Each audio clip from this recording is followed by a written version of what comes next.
मुख्यमंत्री पुष्कर सिंह धामी ने किया हवाई सर्वे, केदार घाटी आपदा से नुकसान का लिया जायजा। सीएम धामी ने दिए रास्तों को ठीक करने के आदेश।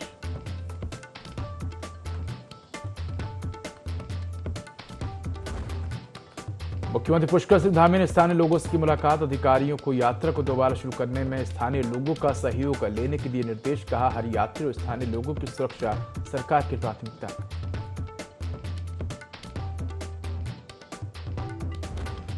उत्तरकाशी में भारी बारिश से उफान पर भागीरथी नदी। केदार घाट में डूबे सभी घाट। लगातार बढ़ रहा भागीरथी का जलस्तर।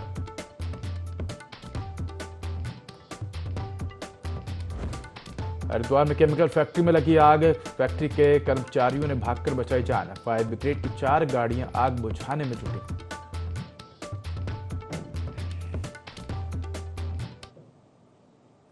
नमस्कार, मैं उदय। देवभूमि लाइव में आपका स्वागत है। बुलेटिन की शुरुआत करेंगे तमाम बड़ी खबरों के साथ। चलिए तो रुक करते हैं खबरों की ओर, जहां मुख्यमंत्री पुष्कर सिंह धामी अतिवृष्टि से प्रभावित केदार घाटी क्षेत्र का निरीक्षण करने के लिए रुद्रप्रयाग पहुंचे। इस दौरान सीएम धामी ने प्रभावित क्षेत्रों का हवाई सर्वेक्षण किया। साथ ही शासन के वरिष्ठ अधिकारियों के साथ केदार घाटी में अतिवृष्टि से हुई क्षति की समीक्षा की। सीएम धामी ने प्रभावित लोगों से मुलाकात कर हर संभव मदद का आश्वासन भी दिया।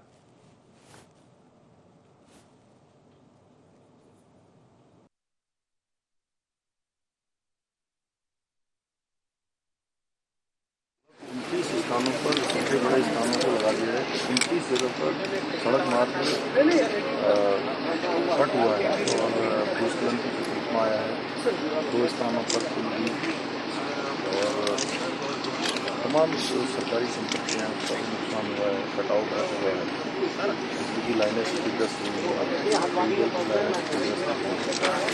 दूर संचार सेवाएँ बाधित रही। सभी लोगों ने मिलकर यहाँ पर आपदा प्रबंधन विभाग के लोगों ने, हमारे जिला प्रशासन के लोगों ने, NDRF, SDRF, अनेक संस्थाएँ, हमारे सभी जनप्रतिनिधि, धार्मिक संगठनों के लोग, सामाजिक संगठनों के लोग, हमारे प्रधान पंचायत के प्रतिनिधि, पंडा समाज के लोग, सबने आगे आकर इस मुश्किल समय में तेजी से इस अभियान में सभी को मदद करने का काम किया है, बचाने का काम किया है, राहत पहुँचाने का काम किया है। राज्य सरकार ने केंद्र सरकार ने लगातार इस पर अपना ध्यान पूरी तरह से केंद्रित किया। उसका परिणाम हुआ कि रेस्क्यू अभियान लगभग पूरा हो चुका है और अब हमारा पूरा ध्यान फिर से जो हमारा जनजीवन प्रभावित हो गया है, सड़क मार्ग पूरी तरह से भूस्खलन की चपेट में आ गया है। फिर से वैकल्पिक मार्ग पर भी हम पूरी तरह से विचार करते हैं। वैकल्पिक मार्ग बनाया जाए, कुछ नए हेलीपैड बनाए जाए। मैं आदमी प्रधानमंत्री जी का भी धन्यवाद करता हूँ, आदमी गृह मंत्री जी का धन्यवाद करता हूँ कि उन्होंने इस मुश्किल समय में, आपदा के समय हमारा पूरा साथ दिया। यहाँ चीनी हेलीकॉप्टर भी आया, यहाँ पर MI भी आया, राज्य की तरफ से भी यहाँ पर पहले दिन से 4 हेलीकॉप्टरों ने काम करना शुरू किया। उसके कारण सभी को हम निकाल पाए हैं और अब जल्दी से जल्दी फिर से यात्रा प्रारंभ हो, इसके लिए हम सारे प्रयास कर रहे हैं, सारे विभागों के। मुख्यमंत्री पुष्कर सिंह धामी ने जनपद रुद्रप्रयाग में अतिवृष्टि से प्रभावित क्षेत्रों में राहत और बचाव कार्यों की समीक्षा की। इस दौरान मुख्यमंत्री ने अधिकारियों से अतिवृष्टि से प्रभावित क्षेत्रों में जनजीवन सामान्य बनाने के पुनर्निर्माण कार्यों की जानकारी दी। इसके बाद मुख्यमंत्री ने प्रभावित क्षेत्रों का निरीक्षण किया।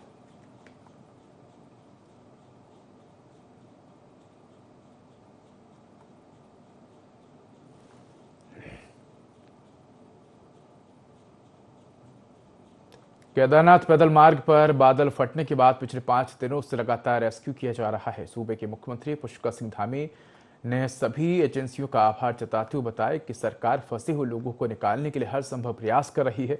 साथ ही मुख्यमंत्री पुष्कर सिंह धामी ने कहा कि केंद्र सरकार और राज्य सरकार मिलकर इस अभियान में जुटे हुए हैं। उन्होंने कहा कि रास्ते बहुत जगह पर डैमेज हुए हैं और बहुत जल्द सभी मार्गों को खोला जाएगा। मुख्यमंत्री ने कहा कि इस आपदा की घड़ी में हर कोई अपना सहयोग दे रहा है।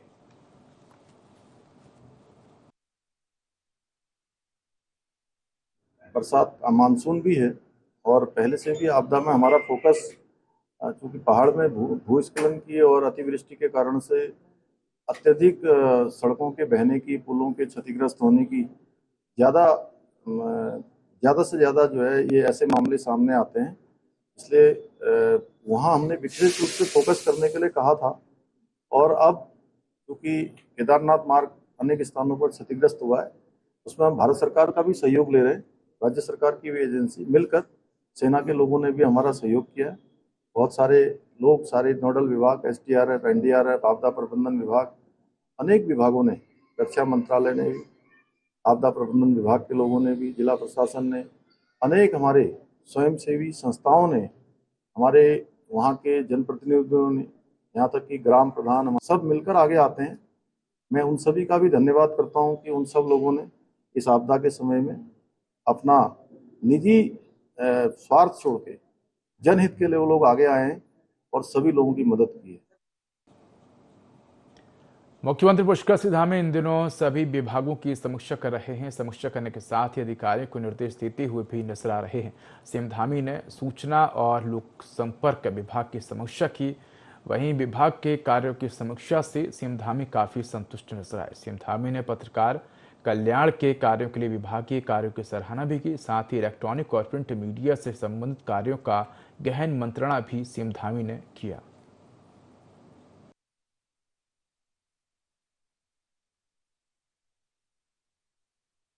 सूचना विभाग के सरकार की जो जन कल्याणकारी नीतियां हैं, जन उपयोगी नीतियां हैं और जन जन के कल्याण के लिए जो सरकार काम करती है, उनके लाभ के लिए, उनकी सहायता के लिए वो गांव-गांव तक पहुंचे, घर-घर तक पहुंचे, एक-एक जन-जन तक पहुंचे।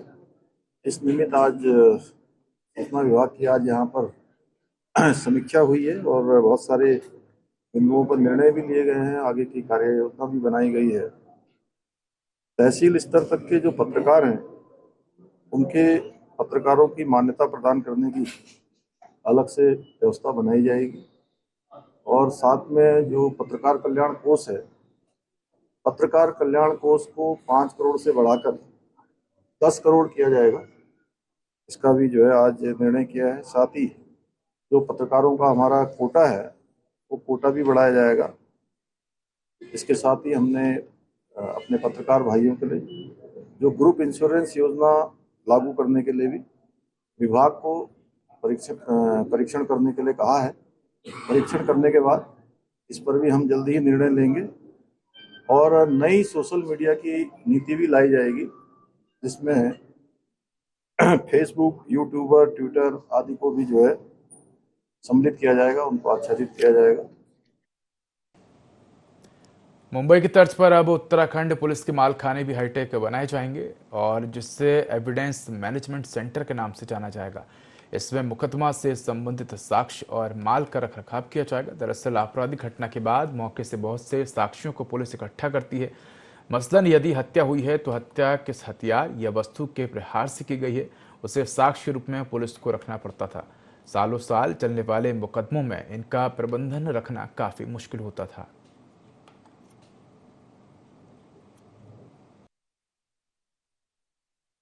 भारतीय न्याय संहिता में जो पुलिस के लिए जो अभी नए कानून के तहत जो निर्देश आए हैं, उसमें हमको जो है जो भी हमारा माल हम लोग जो क्राइम सीन पे जाने के बाद जो भी पुलिस को कार्रवाई करनी है वो सारी ऑनलाइन होनी है। वहाँ पर मौके पे सारा जो भी होना है वो सारा डिजिटली होगा और वहीं पे सारा सील पैक होके जो है वो जो चेन ऑफ कस्टडी होती है वो भी डिजिटल रखी जाएगी।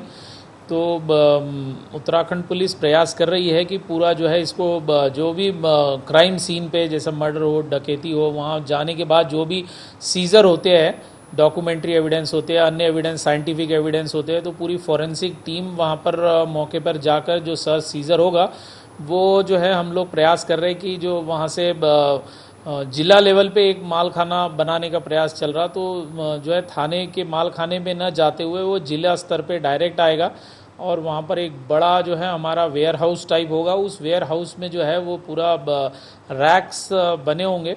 उस रैक्स में जो है पूरा QR कोड और उसका बार कोड स्कैनिंग की जाएगी, ताकि पूरा एक सेकंड में आपको पता रहेगा कि कौन सा माल कब है, कहाँ रखा हुआ है, वो किस डेट में कोर्ट में जाना है।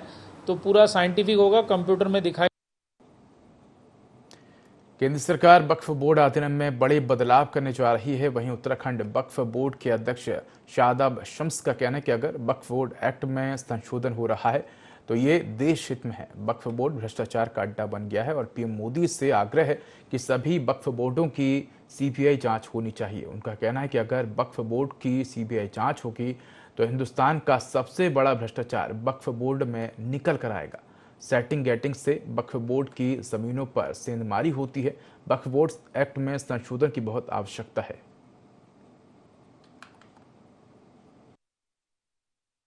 यशस्वी प्रधानमंत्री माननीय मोदी जी को और केंद्रीय अल्पसंख्यक कल्याण मंत्री जी को बधाई देता हूं कि वो वक्फ के अंदर एक संशोधन विधेयक टेबल करने जा रहे हैं लोकसभा के अंदर। आज इसकी आवश्यकता भी थी। ईमानदारी ये है कि कई बार ज्यादा ताकत भी नुकसान दे जाती है, उसके साइड इफेक्ट्स आते हैं और लगातार देश की आजादी से पहले चाहे 1913 में रहा हो, 1923 में रहा हो, 1954 में रहा हो, लगातार वक्त में संशोधन होते रहे। अगर आज संशोधन हो रहा है तो मुझे नहीं लगता कि कोई इसमें विपक्ष को बहुत ज्यादा तकलीफ होनी चाहिए।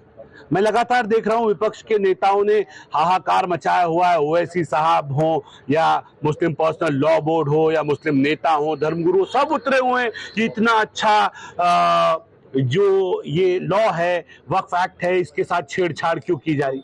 मेरा एक सवाल है, अगर ये वक्फ एक्ट इतना अच्छा है तो वक्फ एक्ट तो गरीबों के लिए था। वक्फ तो गरीबों के लिए होता है, जो यतीम होते हैं, जो बेसहारा होते हैं, जो विधवाएं होती हैं, बेवा होते हैं, अनाथ बच्चे होते हैं, उनके लिए वक्फ था।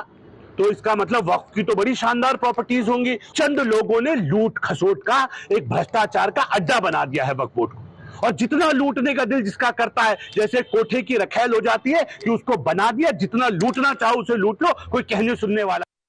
करेंगे खबरों की ओर। चंपावत जिले के बाराकोट ब्लॉक के कालाकोट गांव में माचिस की डिब्बी में विस्फोट हो गया, जिससे 30 वर्षीय युवक ललित मोहन के दोनों हाथ और चेहरे पर चोट आई है। घायल ने बताया कि वह घर में किसी काम के लिए माचिस जला रहा था, तभी अचानक माचिस की डिब्बी में विस्फोट हो गया। इसके बाद युवक के चिल्लाने की आवाज़ सुनकर पड़ोस में रहने वाला युवक मौके पर पहुंचा और युवक को अस्पताल पहुंचाया।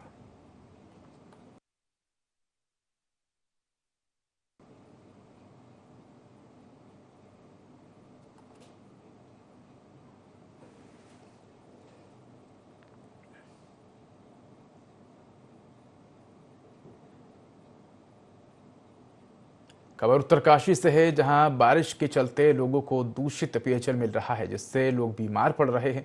लोगों को उल्टी दस्त की शिकायतें हो रही है। ऐसे में डॉक्टर्स लोगों को समझाइश दे रहे हैं कि लोग बीमारी से बचने के लिए पानी उबाल कर पिएं और बाहर के खाने से परहेज करें।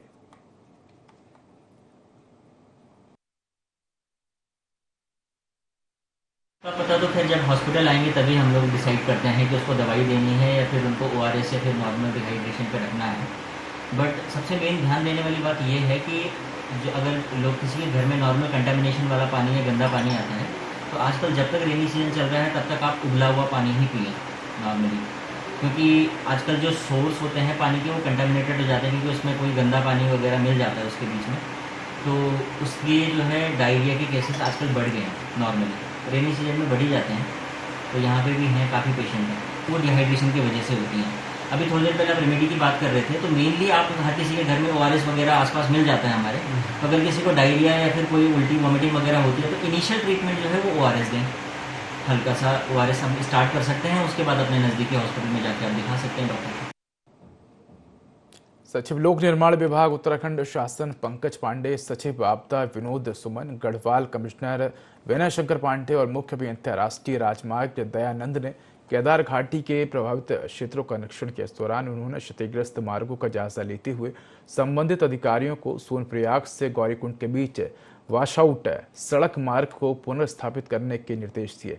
निरीक्षण के बाद उच्च अधिकारियों ने पैदल यात्रा को 15 दिन में सुचारू करने के लिए सभी संबंधित विभागों से सुझाव मांगे।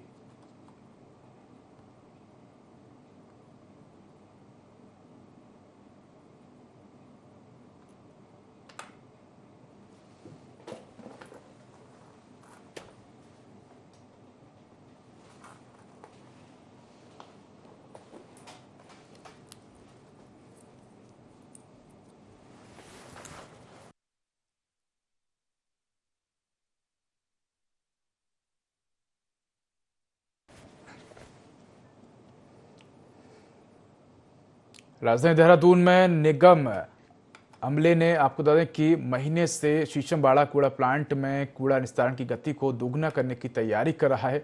वहीं प्लांट की क्षमता बढ़ाने का काम भी लगभग पूरा हो गया है। नगर निगम ने इसका लेआउट भी तैयार कर लिया। दरअसल वर्तमान में प्लांट की क्षमता प्रतिदिन 250 टन की है, जिसके चलते मशीनों को 2 शिफ्ट में चलाना पड़ रहा है। ऐसे में यदि मशीनों में खराबी आ जाती है तो कूड़ा निस्तारण में समस्या आ जाती है। देहरादून में रोजाना करीब 450 टन कूड़ा एकत्रित होता है। इसके अलावा शीशमबाड़ा में करीब 4.5 लाख मीट्रिक टन पुराना कूड़ा जमा है। इस कूड़े का भी निस्तारण होना है।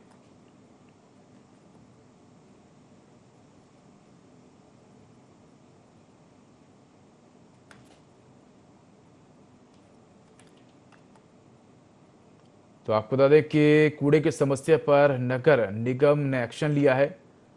राजधानी देहरादून में नगर निगम अमले ने आपको बता दें कि अगले महीने से शीशमबाड़ा कूड़ा प्लांट में कूड़ा निस्तारण की गति को दोगुनी करने की तैयारी कर ली है। वहीं प्लांट की क्षमता बढ़ाने पर भी काम लगभग पूरा हो गया है। निर्देश के क्रम में हमको अपने प्लांट की कैपेसिटी को बढ़ाना है। हमारे प्लांट की कैपेसिटी अभी 250 टन पर शिफ्ट की है। चूँकि हमारा कूड़ा करीब 450 टन निकलता है, तो हम 2 शिफ्ट में ऑपरेशन करके अपने अपशिष्ट का प्रोसेसिंग करते हैं। अभी हम इसको दोगुना कर रहे हैं ताकि एक ही शिफ्ट में हम 500 टन अपशिष्ट का निस्तारण कर सकें। मुख्यमंत्री पुष्कर सिंह धामी रुद्रप्रयाग दौरे पर रहे, जहां उन्होंने रामपुर में GMVN में स्थानीय लोगों से मुलाकात की और अधिकारियों को यात्रा को दोबारा शुरू करने में स्थानीय लोगों का सहयोग लेने के निर्देश दिए।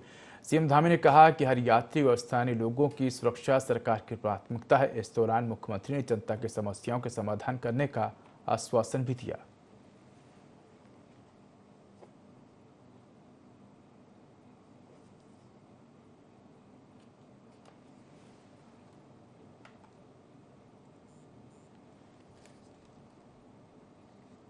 उत्तराखंड के उत्तर प्रदेश से अलग होने के बाद परिसंपत्तियों के बंटवारे से संबंधित बातों को लेकर वित्त मंत्री डॉक्टर प्रेमचंद अग्रवाल ने पुनर्गठन विभाग की विधानसभा भवन में समीक्षा बैठक की, जिसको लेकर उन्होंने कहा कि कुछ परिसंपत्तियों जिनमें वन विकास निगम के 99 करोड़ उत्तर प्रदेश की ओर से दिया जाना था, उसमें 2017 तक ब्याज लगकर 563 करोड़ हो चुका है, जो राज्य को मिल रहा है, क्योंकि उत्तर प्रदेश सरकार की ओर से इस संपत्ति पर इनकम टैक्स कटौती की जा चुकी है। तो इससे ये स्पष्ट है कि वह पैसा हमारे राज्य का है, जो हमें मिलना जरूरी है। उन्होंने कहा कि इसके निस्तारण के लिए हर स्तर पर जो भी संभव कदम हो उठाए जाएं।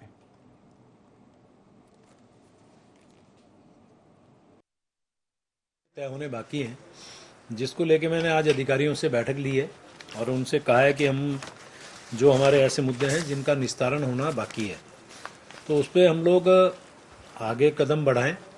क्योंकि आप जानते हैं कि हमारे यहाँ उत्तराखंड के अंदर जैसे वन निगम है और वन निगम को 99 करोड़ रुपया मिलना था, और ये 2017 तक जब हमारी बैठक हुई 99 करोड़ रुपए जब मिलना था, तो हमने उसके अगेंस्ट जो हमारा ब्याज बनता है उसको जोड़ते हुए हमें 464 करोड़ रुपए और मिलना था, यानी कि हमें मिलना था 563 करोड़। अब ये हमारी तरफ से इसकी कार्रवाई हो, आगे हम लोग बढ़ें, कॉरेस्पॉन्डेंस करें, अधिकारियों के साथ चर्चा वार्ता करें कि वो पैसा हमें कैसे उत्तर प्रदेश से मिले। विभिन्न राजनीतिक पार्टियां 15 अगस्त की तैयारियों में जुट गई हैं। भारतीय जनता पार्टी ने घोषणा की है कि आजादी के महापर्व को हर घर तिरंगा अभियान के तहत मनाया जाएगा। प्रदेश स्तरीय बैठक में राष्ट्रीय महामंत्री और प्रदेश प्रभारी दुष्यंत गौतम ने यह रणनीति बनाई है, जिसको लेकर विपक्ष ने प्रतिक्रिया दी। और कांग्रेस के प्रदेश उपाध्यक्ष मथुर दत्त जोशी का कहना है कि तिरंगा भारत के हर व्यक्ति के दिल में बसता है और हर व्यक्ति ने तिरंगा लहराने का काम किया है। कोई नई बात नहीं है। भाजपा इवेंट मैनेजर लोग हैं और कोई काम नहीं है। साथ ही कहा कि देश के लोगों को ये बताने की जरूरत नहीं है कि तिरंगा लहराना है। लोगों ने तिरंगा आज़ादी की लड़ाई के वक्त भी लहराया। सीमा का नौजवान तिरंगा लहराने का काम कर रहा है। अंतर्राष्ट्रीय खेल में भी तिरंगा लहराया जा रहा है। तो भारत के हर व्यक्ति के दिल में बसता है और हर व्यक्ति स्वयं तिरंगा लहराने की बात करता है। और हर व्यक्ति ने तिरंगा लहराने का काम भी किया है, कोई नई बात नहीं है। भाजपा, मैंने कहा ना, ये तो इवेंट मैनेजर लोग हैं, इवेंट बना और कोई काम है नहीं इनका यहाँ, यही सब कुछ करेंगे। देश के लोगों को ये बताने की ज़रूरत नहीं कि आपको तिरंगा लहराना है। लोगों ने तिरंगा आज़ादी की लड़ाई में भी लहराया और उसके बाद भी लहराया, और आज देश के विकास में तिरंगा लहराने का काम तमाम लोग, सीमा का नौजवान कर रहा है। आज अंतर्राष्ट्रीय स्तर पर ओलंपिक खेल हो रहे हैं, वहाँ पर खिलाड़ी लहराने का काम कर रहा है, और हर व्यक्ति के दिल में और मन मस्तिष्क में तिरंगा विराजमान है। दर्जा प्राप्त राज्य मंत्री दिनेश आर खटीमा पहुंचे। इस दौरान पदाधिकारियों और जनप्रतिनिधियों की एक बैठक का आयोजन किया गया। वहीं आम जनमानस की समस्याएं सुनी गई। इस मौके पर उन्होंने बताया कि खटीमा, नानकमत्ता और सितारगंज की मुख्य समस्याओं को सुना गया, जिसमें ठेकेदार जो ठीक समय पर काम नहीं कर रहे हैं उनके खिलाफ कार्रवाई के निर्देश दिए गए। इसके साथ साथ उनको अक्टूबर माह तक कार्य पूर्ण करने को लेकर चेतावनी दी गई। साथ ही सड़कों में गड्ढे बने हैं, उनको जो दुर्घटनाओं का कारण बन रही हैं उनको जल्द से जल्द भरने को कहा है। क्षेत्र के जो हमारे पेयजल निगम से, जल संस्थान से और वर्ल्ड बैंक के द्वारा जो कार्य किए जा रहे हैं, उनके सभी अधिकारियों के साथ मेरी ये बैठक हुई है और खटीमा, नानकमत्ता, सितारगंज क्षेत्र की जो पेयजल से संबंधित समस्याएं हैं उन पर विस्तार से समीक्षा बैठक की है और उनको कहा है कि जो ठेकेदार जो किसी कारण से काम ठीक नहीं कर रहे हैं उनको चेतावनी देते हुए अक्टूबर के माह तक ये जो पेयजल का काम पूर्ण हो और जो रोड कटिंग जो की गई है उनमें जो जहां गड्ढे बने, जो दुर्घटना के कारण बने हैं, उन गड्ढों का कोई तुरंत उनको ठीक किया जाए और जो रिपेयर का काम होना है जिसमें PWD या नगर पालिका के द्वारा किया जाना, उसकी टेंडर प्रक्रिया पहले से पूर्ण हो और अक्टूबर के माह में उनमें भी काम कंप्लीट हो जाए, इस तरह के निर्देश इनको दिए गए। कावड़ मेले की समाप्ति के बाद अब इसकी चुनौतियों को लेकर प्रशासन समीक्षा कर रहा है। इस बार मेले के दौरान पुलिस और कावड़ियों की झड़प और पार्किंग मेले प्रशासन के लिए सिरदर्द बना रहा। अगले मेले को लेकर इसके समाधान ढूंढने में प्रशासन जुट गया है। झड़प की रोक के लिए डीएम पुलिस की सख्ती को तेज करने पर जोर दे रहे हैं, तो एसएसपी पार्किंग के लिए अभी से अगले मेले की तैयारी में जुटने की बात कर रहे हैं। बता दें कि इस बार कावड़ में पुलिस और कावड़ियों के बीच झड़प की घटनाएं बहुत देखी गई, जो सभी की चिंता का विषय बनी हुई है। डीएम धीराज गर्वियाल कहते हैं कि झड़प की चुनौती से निपटने के लिए हमें ठोस कदम उठाने की जरूरत है।